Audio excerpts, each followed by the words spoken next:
nga ato matag ang pagpasalamat sa atong Diyos ng kagawad nga bisan sa mga pagsulay o atong marguman atong masinatian dili ang ay kita magkabalaka tungod kay ang Diyos kauba na mga atong minsay sa awit ang Diyos nagkagana o unsa puloy-anan nag-andam sa nag-andam sa puloy-anan o kitaganan ko kanay corona.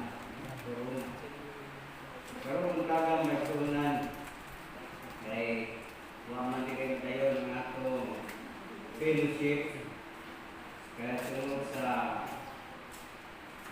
convention seminar na gigas dito sa Carmen State Church. Unsay pinaka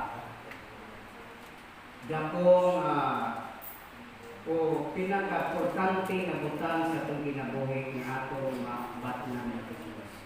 Sa inyong kamulay ng tubag kaya sa inyong kakakalingkuran.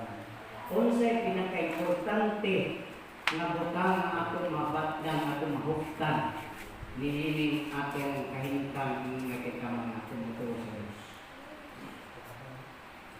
Mga tanong ko ninyo personal may sunan. Kung sa may nito ba? Posible ba ng importanteng butang sa lapi? Mao ba na makasulbad sa atong problema sa atong kahintang sa kinabuhi? Kung sa pinag-importante may sunan. Ang pakigdahit ba? Kalinaw?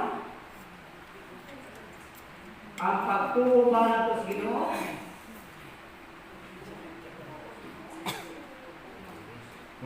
Bisan unsang tubag na ngayon magsunan, gusto jumuan. Pero para ka nato magsunan, kung doon na tayo sulpat, doon na tayo problema, doon na pa tayo paglaon. Naaba nato ang paglaon na magsunan. Ang atong luhan sa atong pagtuon karon, when hope is gone. Kung ang paglaon mawala, kung sa ganatan sa katao, sa akong pagbanabana ng kaisunan, ang paglaon mo ang pinaka-importanteng butang. Yun ay itong makita po sa atong COVID-19. No? Nga nawala na nagpaglaon. Yun ay Koreano na milukso. Dahil sa Cebu, doon ay usasin mo ito. Nawala ka Koreano na milukso. Kaya sa taas.